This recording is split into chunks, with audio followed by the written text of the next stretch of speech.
हिंजली निर्वाचन मंडली खरीड़ा ग्राम पंचायत माँ करईशुणी पीठरे आसिका लोकसभा आवाहक श्री भजराम सावत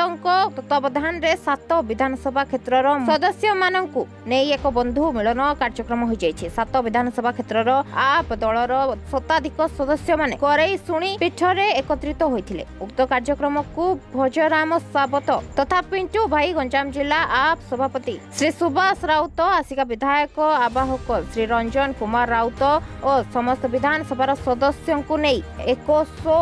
सौहार्दपूर्ण समावेश अनुष्ठित हो जाइछि। निर्वाचन को नहीं रणनीति प्रस्तुत किभଳି भाबे दल तार 6 घटी प्रमुख मुद्दा लोकंक पाखरे पहुंचाइबो, लोकंक मौलिक सुविधा मिल पारिबो से प्रति दल जनमानस रे प्रतिश्रुति रखिबो। केंद्र सरकार को चासी मारणा नीति, गणतंत्र हनन, साधारण लोकों को मौलिक अधिकार रु वंचित प्रमुख मुद्दा को सरकार को घेरिबा। गंजाम जिल्ला रु कृष्णचंद्र सामंतराय रिपोर्ट टाइम्स ओडिया। आस्का लोकसभा आम आदमी पार्टी सभापति अच्छी आज वर्तमान जो प्रकार महासंग्राम डाकरा देती भारत वर्षर गणतंत्र प्रतिष्ठा लोकतंत्र स्वतंत्रता से आमर हिंजिली माँ करईशुणी खैड़ा पंचायत अंतर्गत करईशुणी माँ पीठरे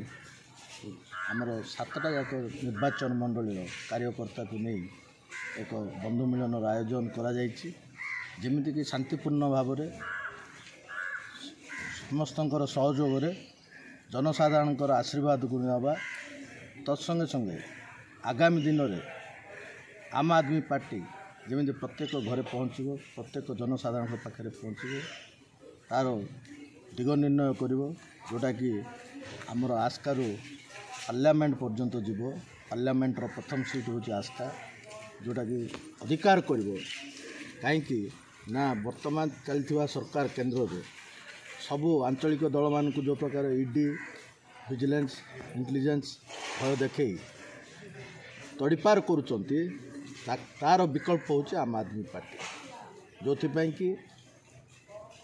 रामलीला मैदान में महासंग्राम देखेला आम आदमी पार्टी महासमावेश करी आगामी दिन में भी कर जबरदस्त कर जहाँ हिंजिलू प्रगतिर रथ गड़ी गड़ी आगू जीव गड़ब रथ निश्चय गड़ब हिंजिलू ही गड़ब। सर आम खबर पाइले जे आमर मिठू सावंत लीडरशिप आम दायित्व दिखाई आसिका एमपी कन्स्टिट्युएन्सी प्रेसिडेंट अच्छा सांगठनिक प्रेसिडेंट से दायित्व से आरंभ कले निर्वाचन मंडली से तो हिंजिली निर्वाचन मंडली दायित्व भी अच्छा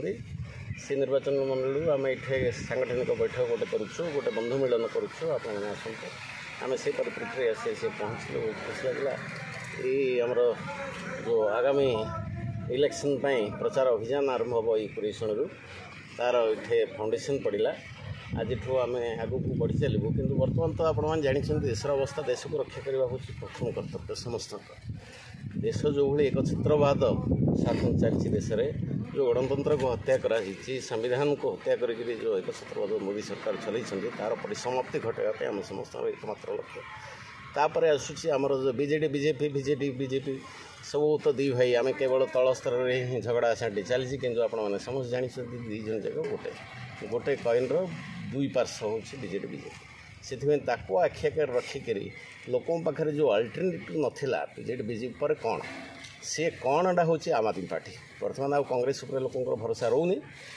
आम आदमी पार्टी जो भाई ग्रो करुच्ची आपने तो जानते सारा भारत वर्ष सारा भारत नहीं सारा विश्व बर्तमान आम आदमी पार्टी ना केजरीवाल ना उठुची पड़ुची इतने प्रचार प्रसार आम नेता जेल रे थी जो भाई स्पीड रे ग्रो करुच्ची आप जानते 52% पहुँचला आम ग्रोथ रेट बाहर थे आज जदि केजरीवाल आज बाहर था जी आम प्रचार प्रसार हाँ नहीं आज से भितर रहीकर केते प्राधान्य तांकर जो व्यक्तित्व सारा पृथ्वी रे 1 नंबर से पहुँची गले व्यक्तित्व रे समस्त काटिक अमेरिका जातिसंघ सपोर्ट करने को पछेलानी ये परिस्थिति रे वर्तमान आम अभियान आरंभ करूँ आम आदमी पार्टी उपर लोक समस्त भरोसा रही वर्तमान आम आदमी पार्टी आंग भितर जो झगड़ा झांटी चलती बीजेपी भितर ये टिकट बंटा को लेकिन लोक लास्ट निश्चित भाव आम आदमी पार्टी उपर भरोसा रखिए और आमको समर्थन करेंगे। आगामी दिन में आमर सबुठे कैंडिडेट देवाई स्थिर करूँ देखा जाऊ आगामी दिन में आजिकल भितर आम कैंडिडेट डिक्लेयर हो बर्तमान सुधा है कि ना जाइए समस्त ସବୁ ଆମର ବର୍ତ୍ତମାନ ହିଞ୍ଜିଳି